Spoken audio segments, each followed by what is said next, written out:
গল্প বলার হেকমা নেই গালে গপ্প, ভালো লাগার রেশমা নেই গালে গপ্প। চেনা অচেনা কাহিনী ভাষায় বোনা, বন্ধু তার ভাষা খুঁজে নে গাল গপ্প। গাল গপ্প, গাল গপ্প।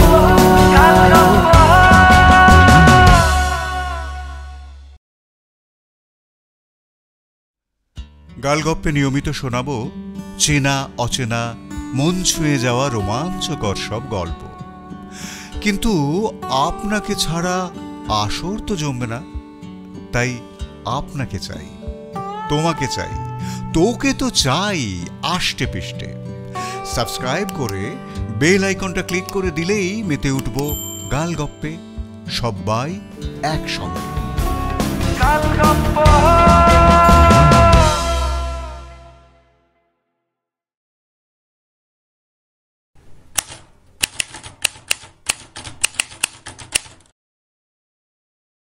গালগপ্পে এখনকার গপ্প শার্লক হোমসের অভিযানের কাহিনী। মাই ডিয়ার ওয়াটসন,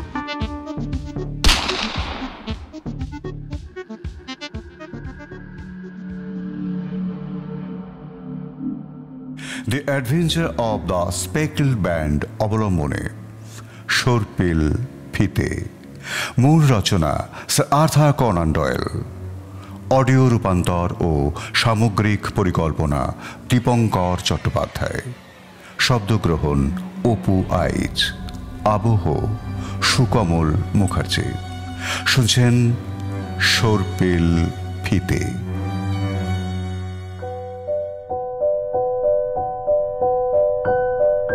গত 8 বছরে তা প্রায় 70টার মতো কেস হবে, যেগুলোতে একেবারে সামনে থেকে আমি শার্লকের গোয়েন্দাগিরি দেখেছি। ওর তীক্ষ্ণ পর্যবেক্ষণ আর ক্ষুরোধার বিশ্লেষণ যেভাবে রহস্যের ঘেরাটোপকে ফালা ফালা করে ছিঁড়ে সত্যিটাকে সামনে এনে হাজির করে, তা আমি পরতে পরতে উপভোগ করি। আসলে শার্লকের ব্যাপারটাই আলাদা। ওর মস্তিষ্ককে সজোরে ঝাঁকুনি দিতে পারবে এমন সব কেসিও নেয়। একেবারে সাধারণ জোড়ো কেস ওর ঝুলিতে একটাও নেই। আর এই সব অদ্ভুত অনন্য সাধারণ কেসগুলোর মধ্যে স্টোক মোরানের নামজাদা পরিবার রয়লারদের ঘটনাটা এতদিন আপনাদের শোনায়নি কারণ ভদ্রমহিলাকে কথা দিতে হয়েছিল যে তাঁর জীবদ্দশায় এই ঘটনা আমরা কোথাও প্রকাশ করব না। গত মাসে ওই ভদ্রমহিলার অকাল প্রয়াণ ঘটেছে, ফলে আমার আর গোপনীয়তার দায়বদ্ধতা নেই। সে কাহিনী এখন আপনাদের শোনানোই যায়।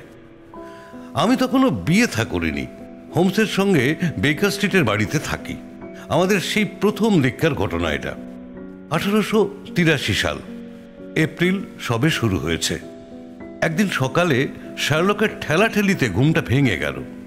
চোখ কুঁচকে তাকিয়ে দেখি ও একেবারে ফিটফাট হয়ে আমার সামনে দাঁড়িয়ে আছে। বেশ অবাকই হলাম। ঘড়িতে দেখছি সবে 7:15 বেজেছে। এমন 7 সকালে ওঠার বান্দাও নয়। আমরা দুজনেই একটু বেলা পর্যন্ত ঘুমোই, কিন্তু ও উঠেছে তাই বলে আমি কেন এখন উঠতে যাব? একটু বিরক্ত হয়ে ওর দিকে তাকালাম। ও বলল, সরি ওয়াটসন, অসময় ডেকে তুললাম। আসলে হয়েছে কি, মিসেস হার্টসনকে কেউ ডেকে তুলেছে, তারপর সে তুলেছে আমাকে, এবং সেই সূত্র ধরেই আমি তুললাম তোমাকে। কেন, কি হয়েছে? কি আগুন লেগেছে নাকি?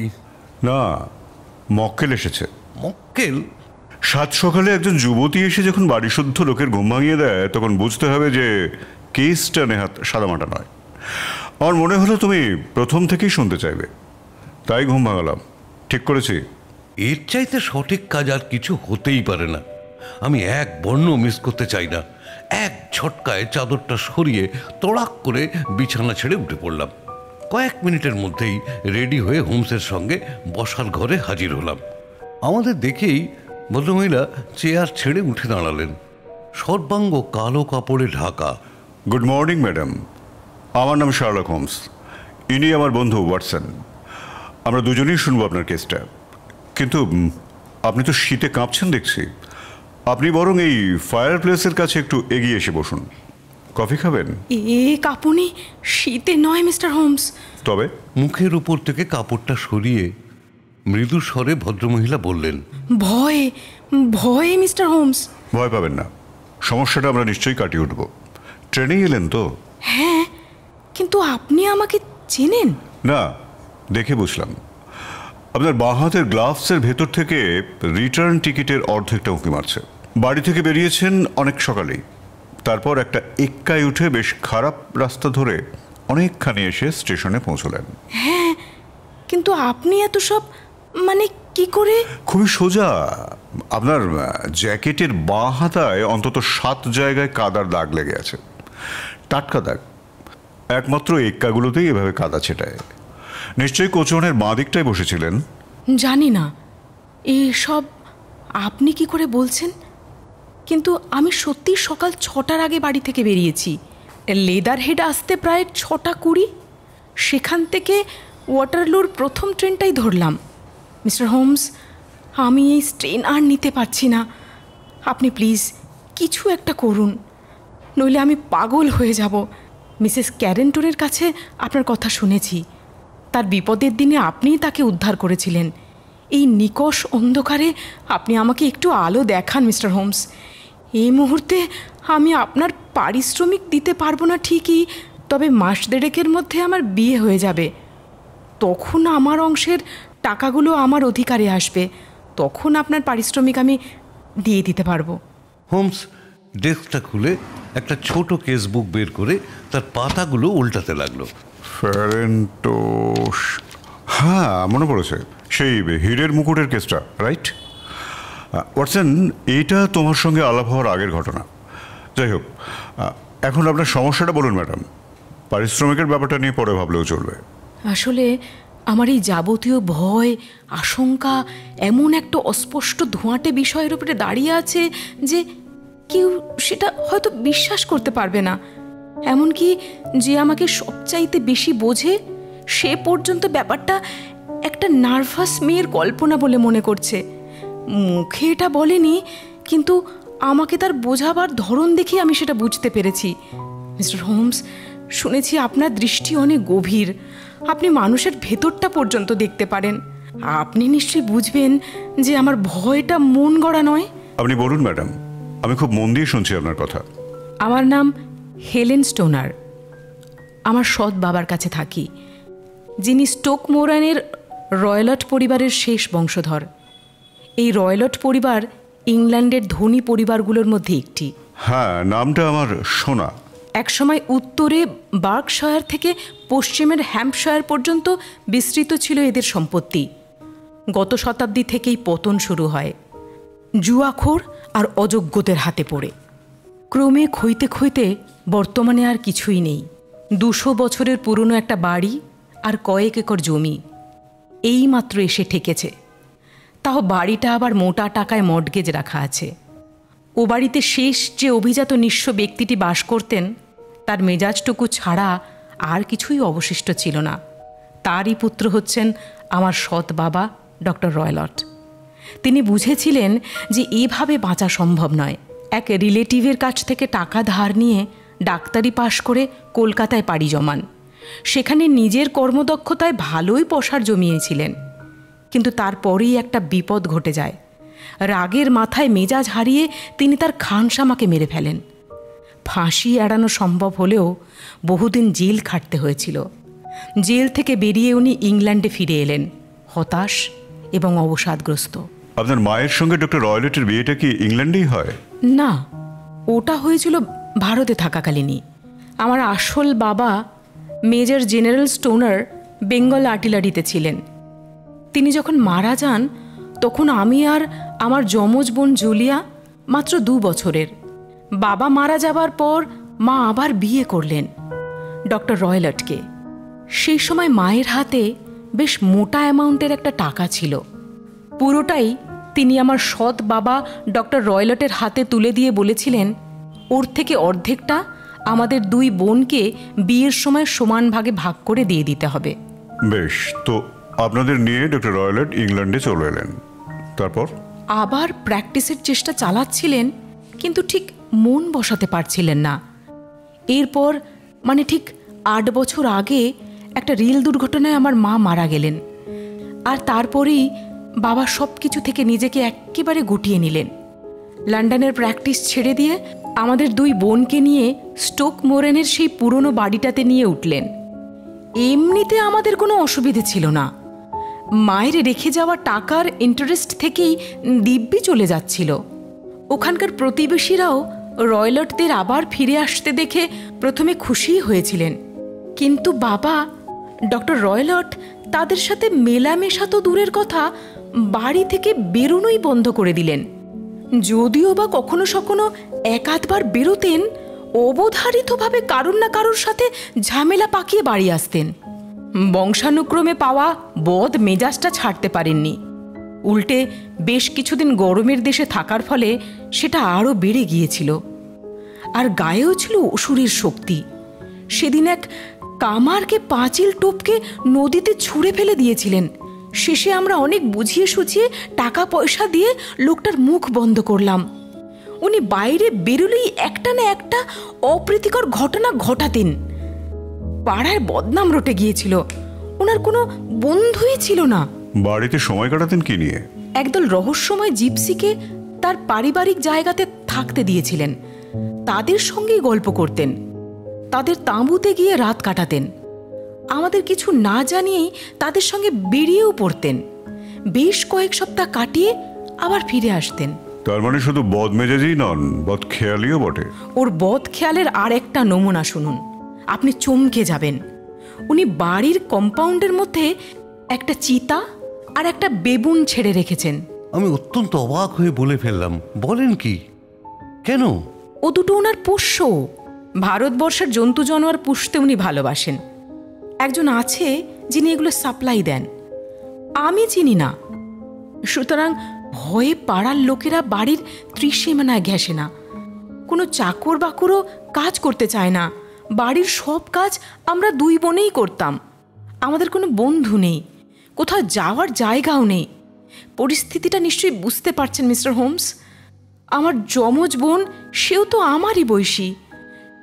মারা যাওয়ার আগে তারও চুলে পাক ধরতে শুরু করেছিল। আপনার বোন মারা গেছেন? হ্যাঁ, 2 বছর আগে। আর সেই কথাটাই আপনাকে বলতে হবে। যাওয়ার জায়গা বলতে আমাদের ওই একটাই ছিল, মাসির বাড়ি। মাসি বিয়ে থা করেননি, থাকেন কাছেই, হ্যারোতে। একঘেয়েমে কাটাতে আমরা কখনো সখনো সেখানে গিয়ে 2 দিন কাটিয়ে আসতাম। এ ব্যাপারে বাবা আপত্তি করতেন না। তো 2 বছর আগে ক্রিসমাসে জুলিয়া সেখানে গিয়েছিল। সেখানে নৌবাহিনীর এক মেজরের সাথে তার আলাপ হয় এবং তারপর এনগেজমেন্ট। সব শুনে বিয়ের ব্যাপারে আমাদের সৎ বাবা কোনো আপত্তি করলেন না। বিয়ের দিনও ঠিক হয়ে গেল। কিন্তু বেচারি জুলিয়া, তার জীবনে সেদিনটা আর এলো না। তার সপ্তাহ 2 আগেই এক বিভৎস ঘটনা আমার একমাত্র সঙ্গী, আমার বোনকে চিরদিনের জন্য কেড়ে নিয়ে গেল।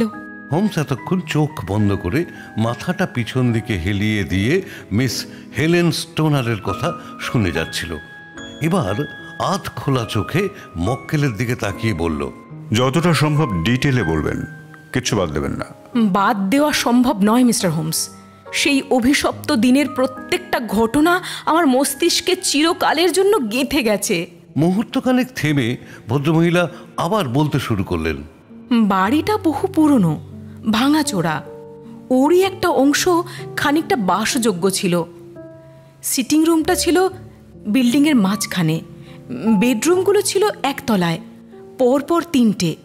প্রথম ঘরটায় থাকতেন ডক্টর রয়লট, দ্বিতীয় ঘরে শুতো বোন জুলিয়া, আর 3 নম্বর ঘরটায় আমি। একটা ঘরের ভেতর দিয়ে অন্য ঘরে যাওয়ার দরজা ছিল না, কিন্তু ঘরগুলোর সংলগ্ন একটা কমন করিডোর ছিল। ঘরের দরজাগুলো ছিল ওই করিডোরের দিকে। আমি বোঝাতে পারছি আপনাকে? একদম পরিষ্কার, আপনি বলে যান। ঘরের জানলাগুলো ছিল লনের দিকে, লনটা পিছনের দিকে। বেশ। সেদিন রাতে ডক্টর রয়লট একটু তাড়াতাড়ি তার ঘরে চলে গিয়েছিলেন। যদিও তিনি তখনই শুয়ে পড়েননি, কারণ তার ঘর থেকে আসা কড়া বোটকা গন্ধ সহ্য করতে না পেরে জুলিয়া আমার ঘরে চলে এসেছিল। মোটকা গন্ধটা কিসের? উনি ইন্ডিয়ান চুরুট খেতেন, তারই কড়া গন্ধ। ও আচ্ছা, তারপর? দু বোনে অনেকক্ষণ গল্প করলাম। 2 সপ্তাহ পরেই ওর বিয়ে, সে নিয়েও অনেক কথা হলো। তারপর 11টা নাগাদ ও উঠে পড়ল। দরজার কাছে গিয়ে হঠাৎ ঘুরে দাঁড়িয়ে একটা অদ্ভুত প্রশ্ন করল। আচ্ছা হেলেন, তুই কি শেষ রাতের দিকে কখনো শীষ দেওয়ার আওয়াজ শুনেছিস? কই না তো। তুই নিশ্চয়ই ঘুমিয়ে ঘুমিয়ে শীষ দিস না? নিশ্চয়ই না। কিন্তু হঠাৎ এ কথা বলছিস কেন? গত কয়েকদিন ধরেই শেষ রাতের দিকে শীষ দেওয়ার আওয়াজ শুনে আমার ঘুম ভেঙে যায়। খুব চাপা কিন্তু বেশ স্পষ্ট। ঠিক কোথা থেকে আওয়াজটা আসছে বলতে পারবো না। হতে পারে পাশের ঘর থেকে, আবার লন থেকেও হতে পারে। তাই ভাবলাম তুই শুনেছিস কিনা জিজ্ঞেস করে দেখি। না, আমি ওরকম কিছু শুনিনি। তবে হতে পারে ওই জিপসিগুলোরই কাজ এটা। হতে পারে, সেটাই হওয়া স্বাভাবিক। কিন্তু লনের দিক থেকে আওয়াজটা এলে তোর তো শুনতে পাওয়ার কথা। আমার ঘুম তো আর তোর মতো পাতলা নয়, আমার ঘুম বেশ গাঢ়। যাকে এটা নিয়ে অবশ্য এতটা ভাবার কিছু নেই। Good night. আমার ঘরের দরজা বাইরে থেকে টেনে বন্ধ করে দিয়ে ও চলে গেল। তারপর ওর ঘরের দরজায় তালা বন্ধ হওয়ার আওয়াজও পেলাম। রাতে তালা বন্ধ করে শোয়াই অভ্যেস আপনাদের? হ্যাঁ, সবসময় তাই করি। কেন? আপনাকে বললাম না, ডক্টর রয়লটের পোষ্য একটা চিতা আর একটা বেবুন বাগানে ছাড়া থাকে। সুতরাং দরজা তালা না লাগিয়ে আর উপায় কি বলুন? বুঝেছি। তারপর বলে যান। তারপর আর ঘুম এলো না। একটা অজানা আশঙ্কা ঘুরপাক খেতে লাগলো মাথার মধ্যে। আপনাকে তো বলেছি জুলিয়া আমার যমজ বোন। যমজদের মধ্যে একটা আত্মার যোগ থাকে। একজনের অমঙ্গলের খবর আর একজন ঠিক ধরতে পারে। মনটা কিরকম কু ডাকছিল। আর সেদিনের রাতটাও ছিল ভয়ঙ্কর। তুমুল ঝড় বৃষ্টি শুরু হয়েছিল। হাওয়ার দাপটে যেন একটা বুনো গর্জন বাইরে ঘুরপাক খাচ্ছিল। বৃষ্টির তোড়ে জানলার শার্সি যেন ভেঙে পড়তে চাইছে। ওর মধ্যেই আচমকা একটা তীক্ষ্ণ চিৎকার এলো কানে। আমার বোনের গলা। এক ঝটকায় বিছানা থেকে উঠে পড়লাম। গায়ে একটা শাল জড়িয়ে দরজা খুলে করিডোর দিয়ে দৌড়ালাম বোনের ঘরের দিকে। দরজা খোলার সময় হালকা একটা শীষের শব্দ শুনতে পেলাম, ঠিক সেই রকম যেরকম বোন বলেছিল। আর আর তারপরেই ঝনাত করে একটা ধাতব আওয়াজ হলো, যেন কিছু একটা পড়লো। ওরই মধ্যে দৌড়ে যেতে যেতে দেখতে পেলাম বোনের ঘরের দরজা খোলা। পাল্লাটা ক্যাচ ক্যাচ করে দুলছে। আতঙ্কে অসাড় হয়ে ভয়ঙ্কর কিছু একটা প্রতীক্ষা করছি। হঠাৎ দেখতে পেলাম খোলা দরজা দিয়ে বেরিয়ে আসছে আমার বোন। করিডোরের আলোয় স্পষ্ট দেখতে পেলাম নিদারুণ আতঙ্কে ফ্যাকাশে মুখ। 2 হাত শূন্যে তুলে কিছু একটা আঁকড়ে ধরতে চাইছে। সারা শরীর টলছে। আমি দৌড়ে গিয়ে ওকে ধরে ফেললাম, কিন্তু ও আর পায়ের ওপরে দাঁড়িয়ে থাকতে পারল না, নিচে পড়ে গেল। যন্ত্রণায় শরীরটা মোচড়াতে লাগলো। আমি ওর মুখের ওপরে ঝুঁকে পড়লাম। কি হয়েছে জুলিয়া? জুলিয়া, কি হয়েছে? একটা হলুদ ফেট্টি, ছোপ ছোপ বুটিওয়ালা স্পেকল ব্যান্ড। আবার যন্ত্রণায় কুকড়ে গেল শরীরটা। আর কথা বলতে পারল না। হাত দিয়ে আমাকে সৎ বাবার ডক্টর রয়লটের ঘরের দিকটা দেখিয়ে কিছু একটা বলতে চাইল। আমি চিৎকার করে তাকে ডাকলাম, ড্যাড। ততক্ষণে ড্রেসিং গাউন পরে তিনিও ছুটে এসেছেন। অচেতন জুলিয়াকে দেখে প্রথমে খানিকটা ব্র্যান্ডি খাওয়াবার চেষ্টা করলেন। যত তাড়াতাড়ি সম্ভব গ্রাম থেকে ওষুধপত্র আনানো হলো, কিন্তু আমার বোনের জ্ঞান আর ফিরল না।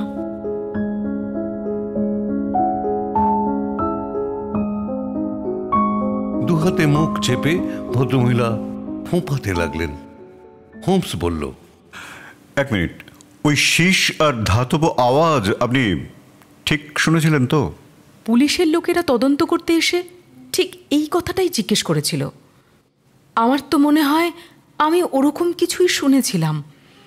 তবে পুরনো একটা বাড়ি, ঝড় জলের রাত, ওরকম একটা ভয়ঙ্কর পরিস্থিতি, তাই ভুল হবার সম্ভাবনাও থাকতে পারে।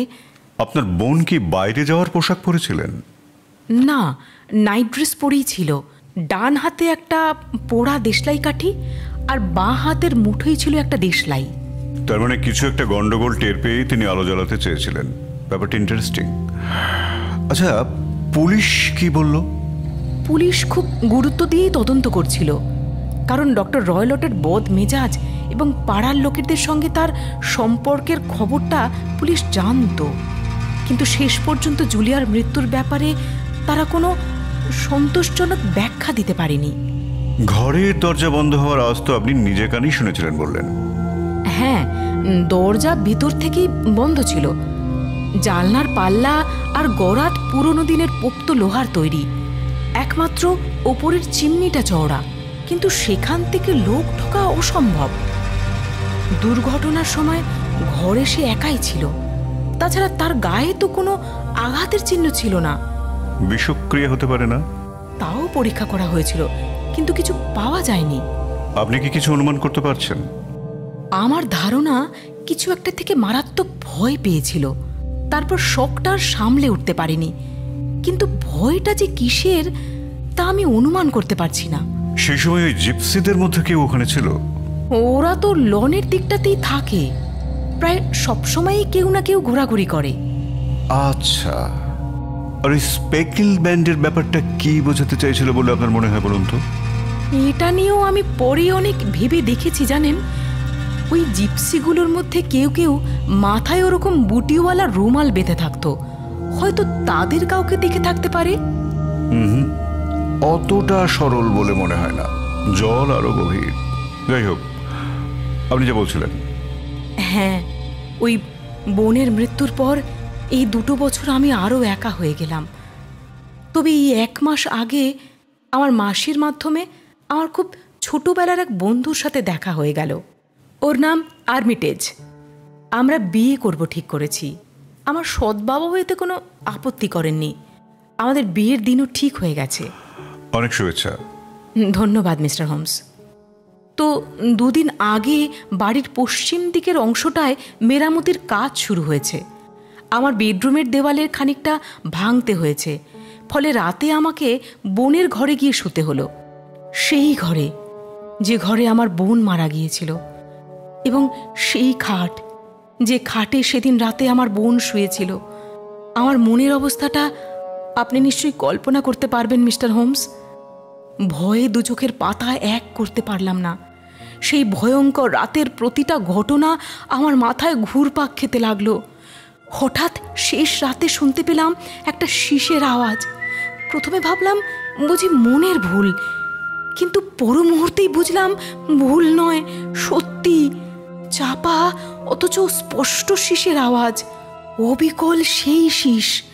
বোনের মৃত্যুর দিন রাতে ঠিক যেই রকম শীষ দেওয়ার আওয়াজ আমি শুনেছিলাম। লাফিয়ে নামলাম বিছানা থেকে, সঙ্গে সঙ্গে আলো জ্বালালাম, কিন্তু ঘরের ভেতর কিছুই দেখতে পেলাম না। এরপর আর শুতে পারলাম না।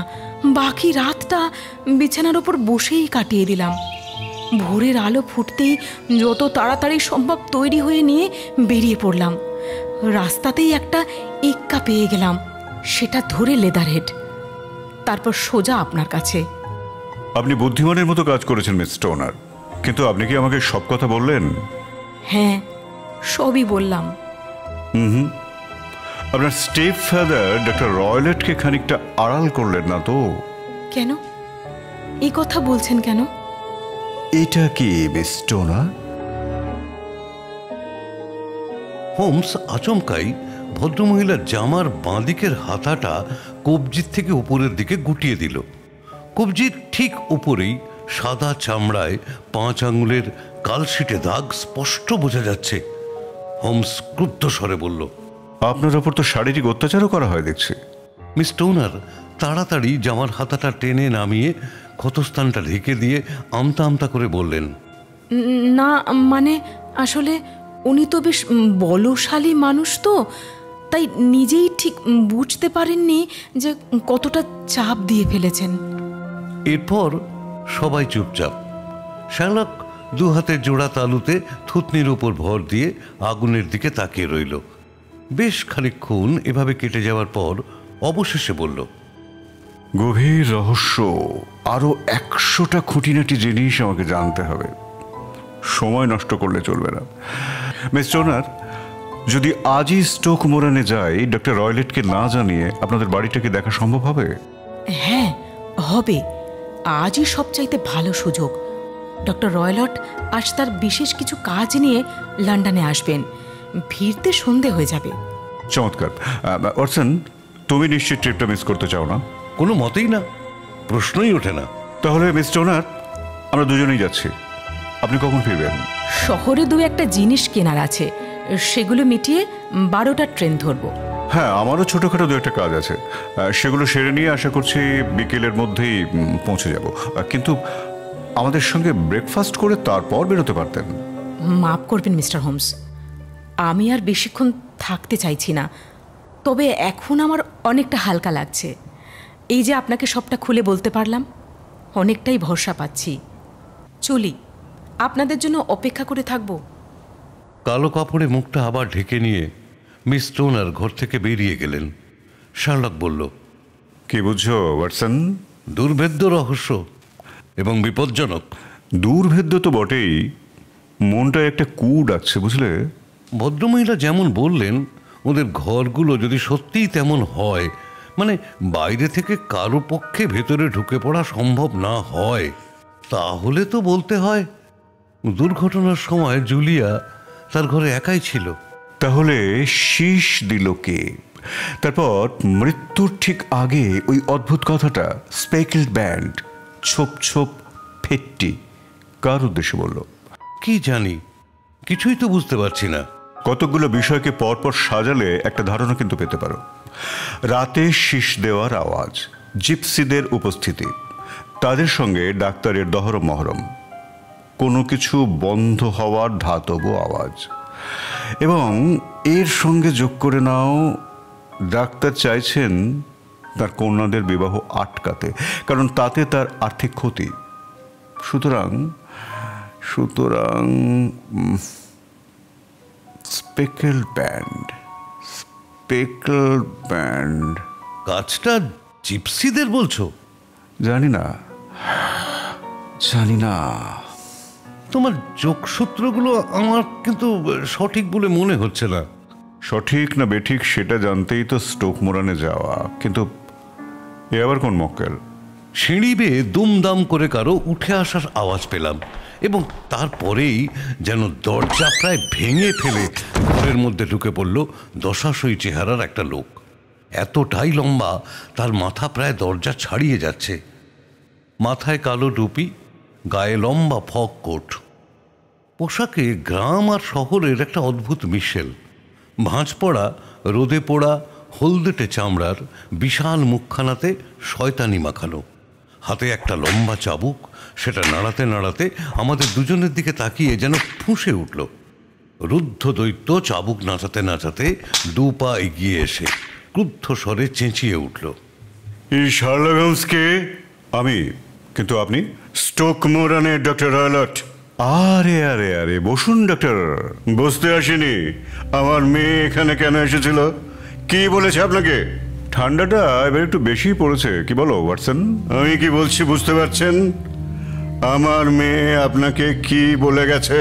ফুল তার মানে এবারে একটু বেশি ফুটবে। কি আমাকে অবজ্ঞা করা হচ্ছে?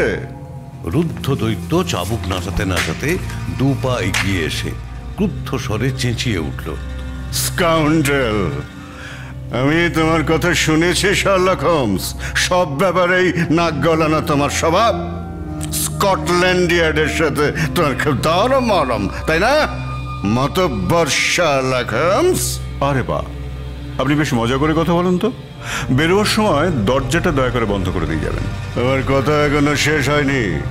আমি জানি মিস স্টোনার এখানে এসেছিল, কিন্তু খবরদার আমার ব্যাপারে নাক গলাতে এসো না। আমি কিন্তু ভয়ঙ্কর লোক, আমার খপ্পরে পড়লে নিস্তার পাবে না। আমার থেকে দূরে থাকবার চেষ্টা করো। হঠাৎই লোকটা ফায়ার প্লেসের পাশ থেকে আগুন খোঁচানো রডটা তুলে নিয়ে তার বিশাল 2 হাতের চাপে সেটাকে বেঁকিয়ে ফেলে বলল, আমার খপ্পরে পড়লে তোমার ঠিক এই দশাই হবে, বুঝেছ? হ্যাঁ। এরপর রডটা নিচে ফেলে দিয়ে ঝড়ের বেগে ঘর থেকে বেরিয়ে গেল স্টোক মোরানের ডক্টর রয়লট। শার্লক হাসতে হাসতে বলল, বড় মোলায়েম মানুষ। হ্যাঁ, ওর মতো দশাশই না হলেও আমার খপ্পরে যদি একবার পড়ে তাহলে না বুঝিয়ে দেব কবজির জোর আমারও নেহাত কম নয়। কথা বলতে বলতে হোমস বাঁকানো রডটা তুলে নিয়ে আবার আগের মতো সোজা করে দিল। তবে একটা ভালো জিনিস কি হলো বলো তো? কি? এই লোকটার এখানে আগমনের ফলে আমাদের তদন্ত একটা দিশা পেল। এখন একটি চিন্তা, আমাদের বন্ধু মিস স্টোনারের ওপর আবার না কোনো অত্যাচার শুরু হয়ে যায়। কিন্তু ওয়াটসন, এবারে কিছু খেতে হবে, তারপর একটু বেরোবো, ডক্টরস কমন্সে যাব। আশা করছি সেখান থেকে ডক্টর রয়লট সম্পর্কে আরো কিছু তথ্যাদি পেয়ে যাব। দুপুর 1টা নাগাদ শার্লক ফিরল, হাতে একটা নীল কাগজ। তাতে অনেক কিছু নোট করা রয়েছে, লেখাজোকা, আঁকি ঝুঁকি এবং সংখ্যা। বলল, ঘোরাঘুরিটা বৃথা গেল না, বুঝলে? হেলেন আর জুলিয়ার মায়ের করে যাওয়া ওই উইলটা দেখে এলাম। হিসেব করে দেখলাম তার রেখে যাওয়া সম্পদ থেকে আগে বছরে আয় ছিল 1110 পাউন্ড। বর্তমানে সেটা কমে দাঁড়িয়েছে 750 পাউন্ড।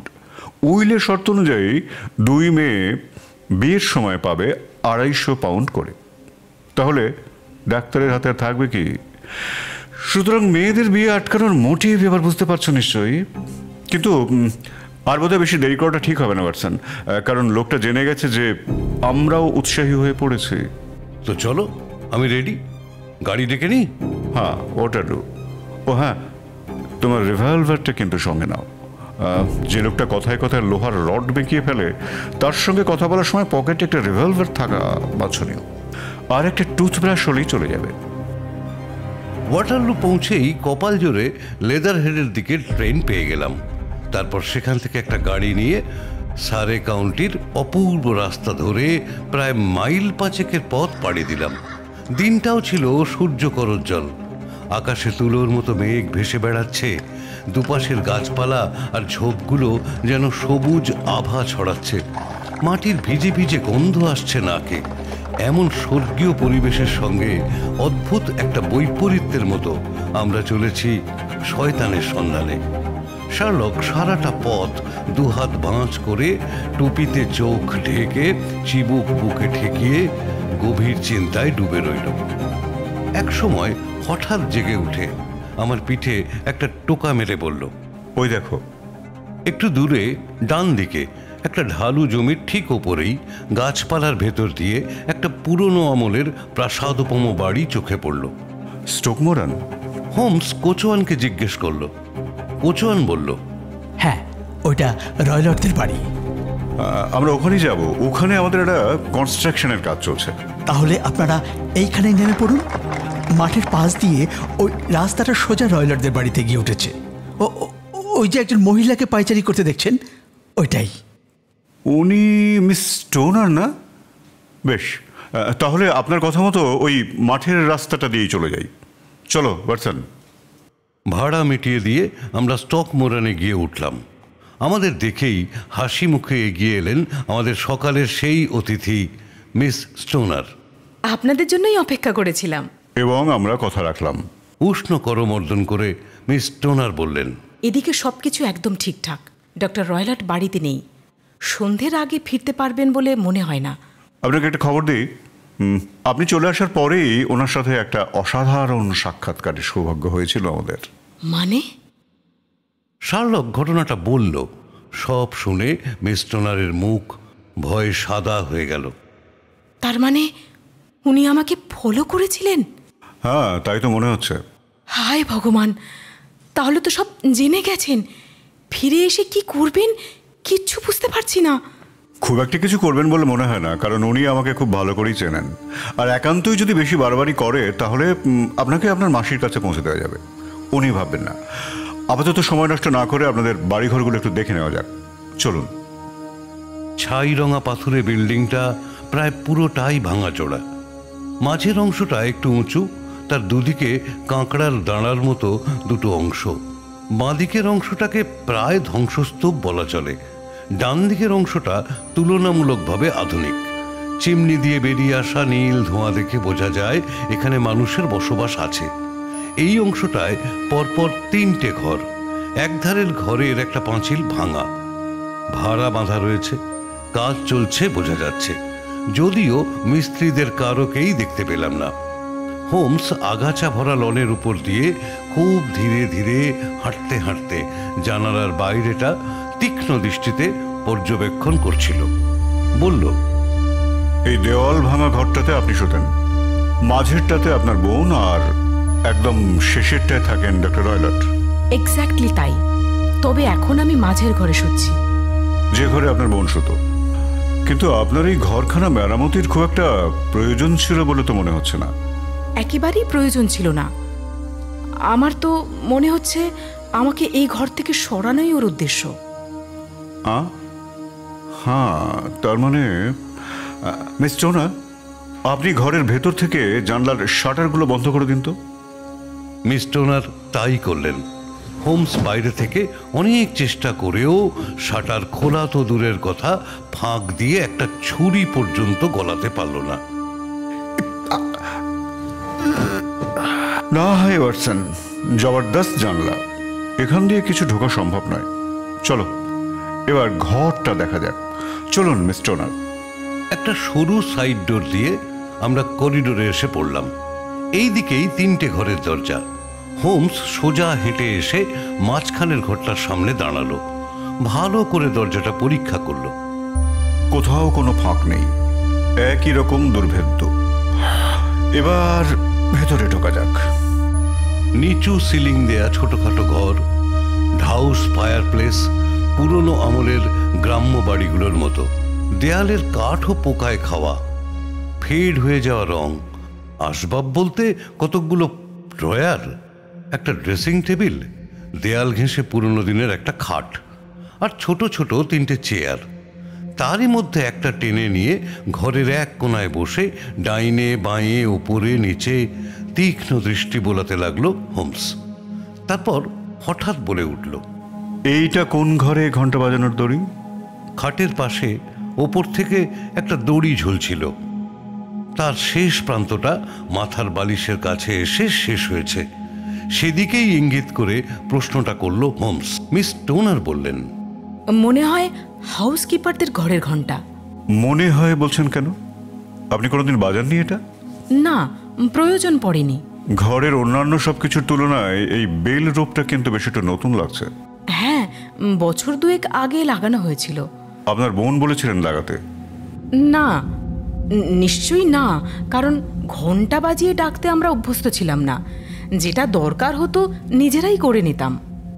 এরপর পকেট থেকে লেন্সটা বার করে কখনো শুয়ে, কখনো বসে, কখনো উবু হয়ে ঘরের মেঝে থেকে দেয়ালের প্যানেল, দরজা জানলা থেকে ফার্নিচার, সমস্ত কিছুই গভীর মনোযোগে খুঁটিয়ে পরীক্ষা করতে লাগলো। খাটের কাছটায় এসে অনেকটা সময় নিয়ে কি যেন দেখতে লাগলো। তারপর হঠাৎই উঠে পড়ে বেল রোপটা ধরে হ্যাঁচকা একটা টান মারল। আরে, এটা তো একটা ধোঁকা। কেন বাজে না? বাজবে কি করে? এটা তো কোনো কিছুর সঙ্গে যুক্তই নয়। ওই দেখুন না, ভেন্টিলেটরের ঠিক ওপরেই ওই হুকের সঙ্গে বাঁধা রয়েছে। Very interesting. কি আশ্চর্য, এতদিন এটা খেয়ালই করিনি। আশ্চর্যজনক জিনিস কিন্তু এ ঘরে আরও 2-1টা আছে। এই যেমন ধরুন ওই ভেন্টিলেটরটা, কিরকম একটা বোকার মতো কাজ। যে দেওয়ালের উল্টো দিকে আরেকটা ঘর রয়েছে সেই দেওয়ালে কেউ ভেন্টিলেটর লাগায়, বাইরের হাওয়া ঢুকবে কি করে? এটাও পরে করানো হয়েছিল। মানে ওই 2 বছর আগেই তো? হ্যাঁ, ওই সময়ই কয়েকটা ছোটখাটো পরিবর্তন করা হয়েছিল। একটা ফলস ঘন্টার দড়ি, একটা অকারণ ভেন্টিলেটর। Very interesting. আচ্ছা, এবার যদি অনুমতি করেন তো একবার ডক্টর রয়লেটের ঘরটা ঢুকবো। এই ঘরটা জুলিয়ার ঘরটার চাইতে একটু বড়, তবে আসবাবপত্রগুলো একই রকম, সাদামাটা। একটা ক্যাম্প খাট, একটা ছোট কাঠের আলমারি, তাতে তাক ভর্তি বই, বিছানার পাশে একটা আর্ম চেয়ার, দেয়াল ঘেঁষে আর একটা কাঠের চেয়ার, আর একটা ঢাউস লোহার সিন্দুক। হোমস ঘুরে ঘুরে সব কিছু খুঁটিয়ে নজর করতে লাগলো। আচ্ছা, এই সিন্দুকটা কি আছে? ওনার সব ব্যবসার কাগজপত্র। আপনি দেখেছেন তার মানে? হ্যাঁ, অনেকদিন আগে একবার দেখেছিলাম। কাগজপত্রের ঠাসা। ভেতরে বেড়াল টেড়াল নেই তো? বিড়াল? কি আশ্চর্য! হঠাৎ এমন একটা অদ্ভুত কথা আপনার মাথায় এলো কেন বলুন তো? এইটা দেখে। সিন্দুকটার ওপরে একটা ছোট পাত্রে খানিকটা দুধ রাখা রয়েছে। সেটা দেখিয়ে হোমস বলল, বেড়াল দুধ পছন্দ করে তো তাই। না না, বেড়াল টেড়াল নেই, একটা চিতা আর একটা বেবুন আছে। তা ঠিক, চিতাও তো একটা বড়সড় বেড়ালই বটে। তবে সে দুধ পছন্দ করবে কিনা সেটাই প্রশ্ন। এবার আর একটা জিনিস একটু এক্সামিন করার দরকার। এই বলে হাতের লেন্সটা নিয়ে কাঠের চেয়ারটার উপর হুমড়ি খেয়ে পড়ল।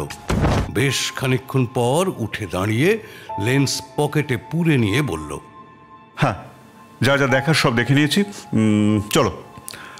আরে আরে আরে আরে, এটাও তো বেশ মজার জিনিস দেখছি। বিছানার এক কোণে একটা ছোট চাবুক ঝুলছিল। চাবুকের ডগাটা ফাঁস লাগানো। সেই দিকে তাকিয়েই হোমস কথাটা বলল, কিছু মনে হচ্ছে তোমার, ওয়াটসন? না, মানে মামুলি একটা চাবুকই তো, শুধু শুধু ওই ফাঁসটা। হ্যাঁ, শুধু ওই ফাঁসটা, ওটা বাদ দিলে বাকিটা মামুলি। কিছু করার নেই ওয়াটসন, দুনিয়াটা ক্রিমিনালে ভর্তি। তবে কোনো বুদ্ধিমান লোক যখন ক্রাইম করবে বলে মাথা খাটায় না, তখন সেটা ভয়ঙ্কর নিষ্ঠুর হয়ে দাঁড়ায়। মিস টোনার, যথেষ্ট দেখে নিয়েছি, এবার চলুন একটু লনের দিকটায় যাওয়া যাক।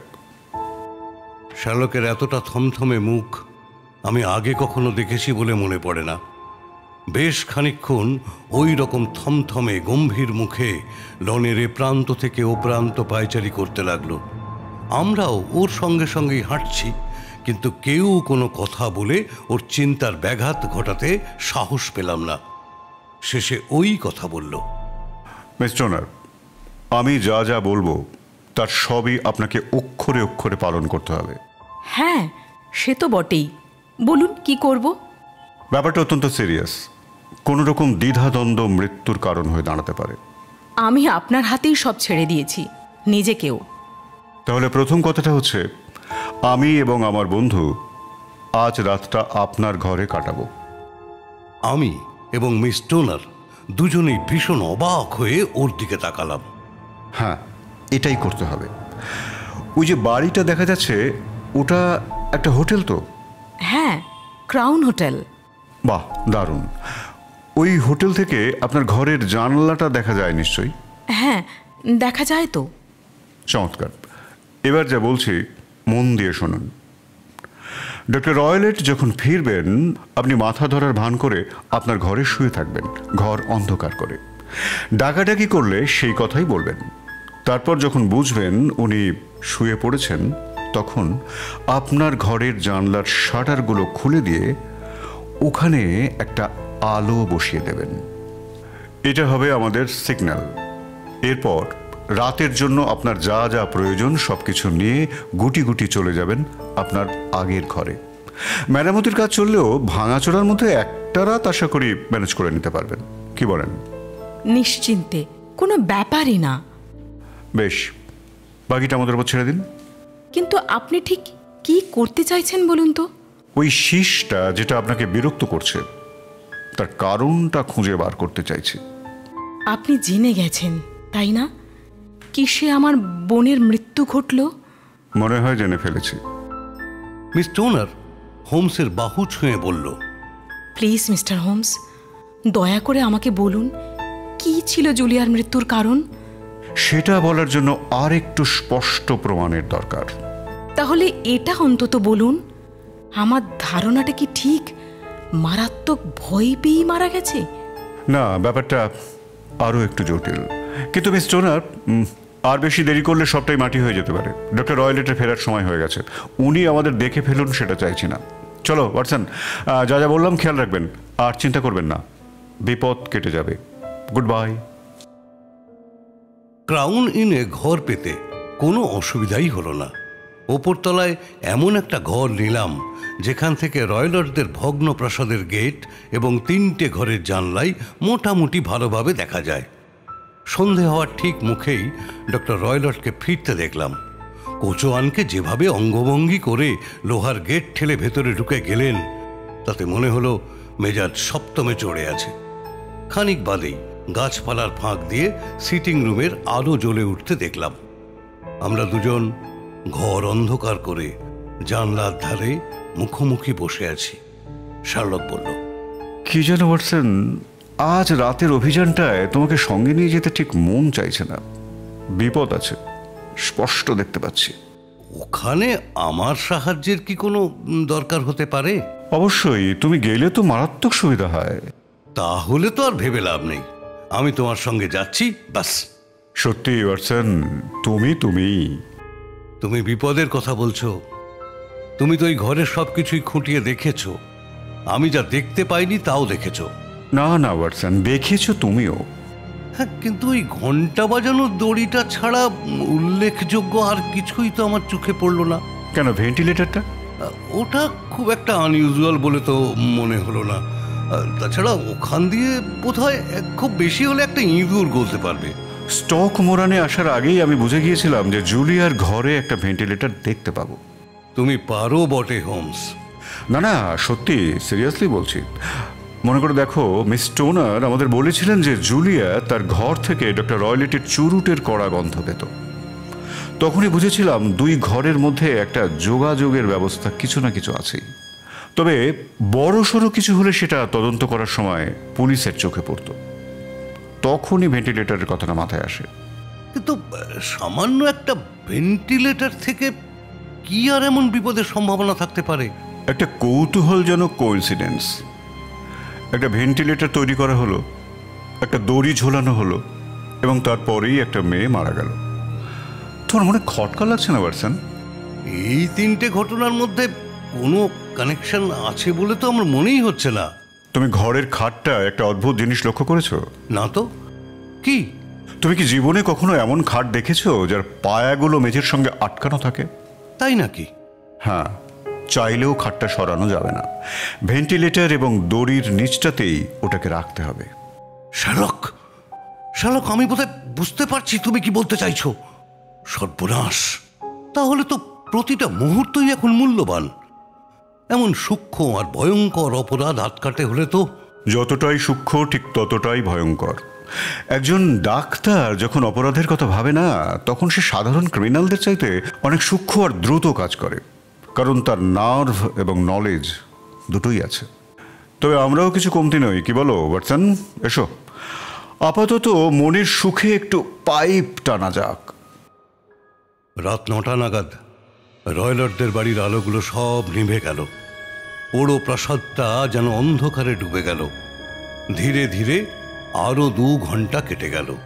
ঘড়িতে তখন ঠিক 11টা। হঠাৎ অন্ধকারের মধ্যে গাছপালার ফাঁক দিয়ে একটা উজ্জ্বল আলো জ্বলে উঠল। শার্লক লাফিয়ে উঠে পড়ল। আমাদের সিগন্যাল। আলোটা আসছে মাঝখানের ঘরের জানলাটা থেকে। চলো। পাঁচিলের একটা ভাঙা অংশ টপকে নিঃশব্দে ভেতরে ঢুকে পা টিপে টিপে লন পেরিয়ে জানলার দিকে এগোচ্ছি। হঠাৎ গাছ থেকে কেউ একটা সরাত করে নেমে এসে ঘাসের উপর খানিকটা গড়াগড়ি খেয়েই আবার অন্ধকারে মিলিয়ে গেল। আমি ভয়ে আড়ষ্ট হয়ে দাঁড়িয়ে পড়লাম। হোমস আমার হাতটা চেপে ধরল। ও প্রথমে আমার মতো ঘাবড়ে গিয়েছিল, কিন্তু তারপরেই ফিক করে হেসে কানের কাছে মুখ এনে বলল, বেবুন। এ বাড়ির পোষ্যদের কথা ভুলেই গেছিলাম। হঠাৎ মনে পড়ল একটা চিতাও তো ছাড়া আছে, যে কোনো মুহূর্তে সেটা ঘাড়ে লাফিয়ে পড়তে পারে। শব্দ না করে যতটা জোরে হাঁটা সম্ভব ততটা জোরে হেঁটে লন পার হয়ে ঘরে ঢুকে দরজা বন্ধ করে দিয়ে হাঁপ ছেড়ে বাঁচলাম।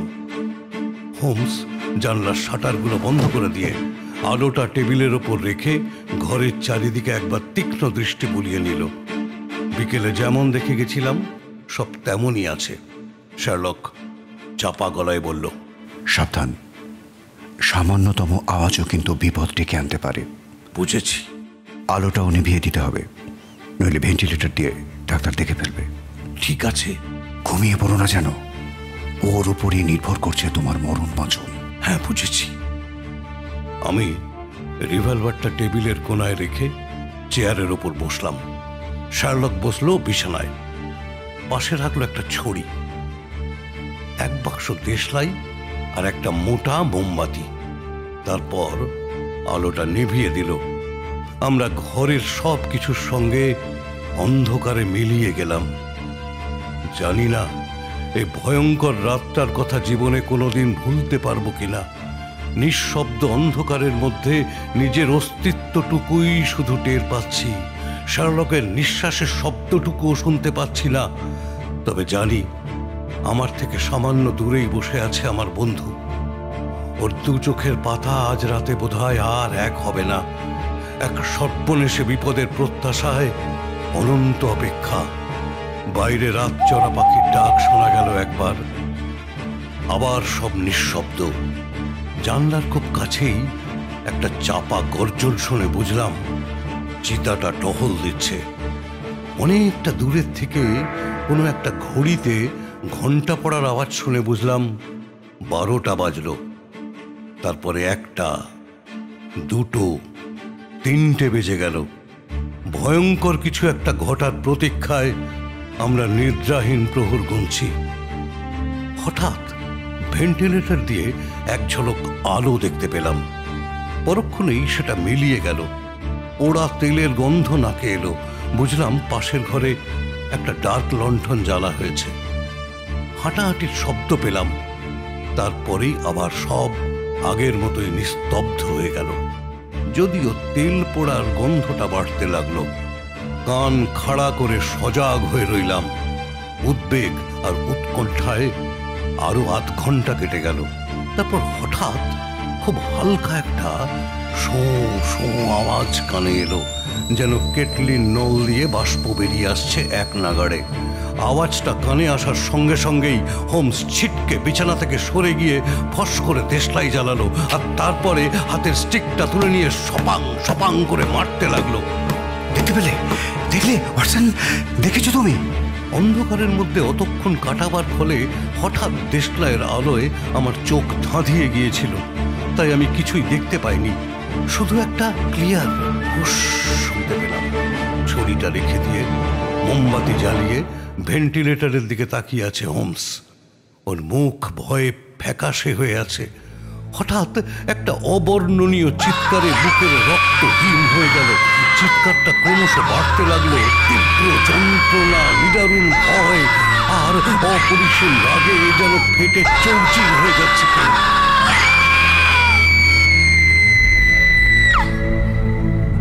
পরে শুনেছিলাম সেই চিৎকারে গ্রামের অনেকেরই ঘুম ভেঙে গিয়েছিল। একসময় সেই বীভৎস চিৎকার থেমে গেল। আবার চারপাশ নিঃশব্দ হয়ে গেল। আমরা দুজনের মুখ চাওয়াচাই করছি। কি হলো বলো তো? যা হলো এর চাইতে ভালো আর কিছু হওয়ার ছিল না। চলো পিস্তলটা নাও, ডাক্তারের ঘরে ঢুকবো। মোমবাতি নিয়ে করিডোর দিয়ে হেঁটে ডক্টর রয়লটের দরজার সামনে এলাম। হোমস দরজায় দুবার টোকা মারল, দরজা খুলল না। তখন হ্যান্ডেল ঘুরিয়ে নিজেই দরজা খুলে ভেতরে ঢুকলো হোমস। ওর গায়ের সাথে গা লাগিয়ে পিস্তল হাতে আমি। ঘরে ঢুকে দেখলাম টেবিলের ওপর ডার্ক লণ্ঠনটা জ্বলছে। তার আলো গিয়ে পড়েছে লোহার সিন্দুকটার উপর। সিন্দুকের পাল্লা খোলা। টেবিলের পাশে কাঠের চেয়ারটার উপর বসে আছেন ডক্টর রয়লট। পরনে গ্রে রঙের ড্রেসিং গাউন। কোলের উপর সকালে দেখা সেই ফাঁস লাগানো চাবুকটা, দৃষ্টি সিলিংয়ের এক কোণায় স্থির, নিথর দেহ, কপালে বেশ টাইট করে জড়ানো হলুদ রঙের ফেটটি, বাদামি চাকা চাকা দাগ কাটা। হোমস বলল, স্পেকেলড ব্যান্ড। আমি সেই দিকে একটু এগিয়ে যেতেই ফেটটিটা যেন একটু নড়ে উঠল, আর তারপরেই ডক্টর রয়লটের মাথার চুলের ভেতর থেকে ঠেলে উঠল সাপের ফনা। সাবধান, মারাত্মক বিষাক্ত। ভারতের বাদারে এদের বাস। কামড়ালে 10 সেকেন্ডের মধ্যে মৃত্যু অবধারিত। দেখলে তো, ডক্টর রয়লেটের সেই পরিণতি হয়েছে। এই হয়, অন্যের পাতা ফাঁদে একদিন নিজেকেই পড়তে হয়। এটাই সত্যি, কিচ্ছু করার নেই। দাঁড়াও, এখন এই সর্প মহারাজটিকে আগে বাক্সবন্দি করি। এরপর হোমস যেটা করলো তাতে আমার গায়ে কাঁটা দিয়ে উঠল। অতি সন্তর্পণে ফাঁস দেয়া চাবুকটা তুলে নিয়ে ক্ষিপ্র গতিতে সাপের গলায় ফাঁসটা পরিয়ে দিল। তারপর সেটাকে সিন্দুকের মধ্যে চালান করে দিয়ে দরজা আটকে দিল। মিস টোনার আমাদের কাছে সব কথা শুনে অত্যন্ত ভেঙে পড়লেন। শার্লক বলল, আর সব কিছু বাদ দিন, শুধু ভাবুন আপনি এখন বিপদমুক্ত এবং স্বাধীন। আর হ্যাঁ, বিয়ের পর আমার খরচাপাতিগুলো অন্তত। এরপর পুলিশকে খবর দেয়া হলো। তারা সব দেখে শুনে জানালো যে ডক্টর রয়লট তাঁর এক ভয়ঙ্কর পোষ্যের সাথে খেলা করতে গিয়েই মারা পড়েছেন। পরদিন সকালে মিস টোনারকে তাঁর মাসির বাড়ি হেরোতে পৌঁছে দিয়ে আমরা বাড়ির পথ ধরলাম। ট্রেনে যেতে যেতে আমার না বুঝতে পারা সূত্রগুলো হোমস বুঝিয়ে দিল। প্রথমে আমি একেবারে ভুল পথে হাঁটছিলাম। যথেষ্ট তথ্য হাতে না নিয়ে সিদ্ধান্ত নিতে গেলে যা হয় আর কি। তবে ওই ভেন্টিলেটরের ব্যাপারটা কিন্তু প্রথমেই আমার মাথায় খেলেছিল। আসলে জিপসিদের উপস্থিতি আর ওই হলুদ ফেটটি, যার কথা জুলিয়া মৃত্যুর ঠিক আগেই বলেছিল, এই দুটো জিনিসই আমাকে বিভ্রান্ত করেছিল। পরে জুলিয়ার ঘরটা দেখার পর আমার কাছে ব্যাপারটা পরিষ্কার হলো। দরজা এবং জানলা দিয়ে কোনো কিছু ঢোকা সম্ভব নয়, তার মানে বিপদ আসে ওই ভেন্টিলেটর দিয়েই। তারপর ওই দড়ি ভেন্টিলেটর থেকে সোজা নেমে এসেছে বিছানা পর্যন্ত। সাপের আইডিয়াটা তখনই মাথায় আসে। ভেন্টিলেটর গলে দড়ি বেয়ে সাপটা নেমে আসে বিছানায়। খাটের পায়াগুলো মেঝেতে আটকানো, চাইলেই তুমি সরাতে পারবে না। একদিন না একদিন ছোবল তো মারবেই। এবং 10 সেকেন্ডের মধ্যেই মৃত্যু অবধারিত। আমাদের এখানকার কোনো রাসায়নিক পরীক্ষাতেই এ বিষ ধরা পড়বে না, মৃত্যুর কারণও বোঝা যাবে না। সাপে কামড়ানোর সূক্ষ্ম দাগ নজরে পড়ার সম্ভাবনা খুবই কম। ভারতবর্ষে বেশ কিছুদিন কাটাবার ফলেই সাপ সম্পর্কে এই জ্ঞানটা ও অর্জন করেছিল। ভারতীয় জীবজন্তু আমদানি করার কথাটা মিস টোনারই আমাদের জানিয়েছিল। তবে আমি পুরোপুরি নিশ্চিত হলাম ডক্টর রয়লেটের ঘরে ঢোকার পর। সিন্দুকের ওপর দুধের বাটি, ফাঁস লাগানো চাবুক, আর ওই কাঠের চেয়ার, যার ওপর ছিল পায়ের ছাপ। চাবুকের ফাঁসে সাপটাকে তুলে নিয়ে চেয়ারের উপর উঠে ভেন্টিলেটরে ছেড়ে দিত। একদম যেমন বললে ঠিক তাই। কিন্তু হেলেন এবং জুলিয়া দুই বোনই যে শীষের শব্দগুলো শুনেছিল, সেটা তাহলে কি? রাত শেষ হওয়ার আগেই শীষ দিয়ে সাপটাকে আবার ডেকে নেওয়া হতো। দুধের লোভে শীষ শুনে সাপটা আবার দৌড়িবে ফিরে আসতো। আমি খুব নিশ্চিত ওভাবেই অভ্যস্ত করানো হয়েছিল সাপটাকে। আর ওই ধাতব ঝনঝনাত আওয়াজ, ওটা হলো সাপটাকে সিন্দুকে ঢুকিয়ে সিন্দুকের পাল্লা বন্ধ করে দেওয়ার আওয়াজ। কিন্তু শার্লক, একটা ব্যাপারে আমি এখনো সম্পূর্ণ অন্ধকারে, কিংবা বলা যায় তোমার ওই জ্বালা দেশলায় হঠাৎ আলোর ঝলকানি লেগে চোখ এখনো ধাঁধিয়ে আছে। কাল ঘরের ভেতর ঠিক কি ঘটেছিল? বেচারি ডাক্তার, সে তো আর জানতো না যে তার সৎ মেয়ের জন্য পাতা ফাঁদে কাল রাতে আমরা দুই মক্কেল গিয়ে ঢুকে পড়ব। সাপের ফুঁসফুঁস আওয়াজ কানে আসার সঙ্গে সঙ্গে দেশলাই জ্বালিয়ে ছড়ি দিয়ে বেদম প্রহার করে ওটাকে আবার উল্টো দিকে ফেরত যেতে বাধ্য করলাম। মার খেয়ে এমনিতেই রেগেছিল, সুতরাং ফিরে গিয়ে যাকে সামনে পেল তার ওপরেই সমস্ত বিষ উগড়ে দিল। তার মানে ডক্টর রয়লেটের মৃত্যুর জন্য তুমি একমাত্র আমাকেই দায়ী করতে পারো। কিন্তু এর জন্য আমার বিন্দুমাত্র অনুশোচনা কিংবা আত্মদংশন নেই, মাই ডিয়ার ওয়াটসন।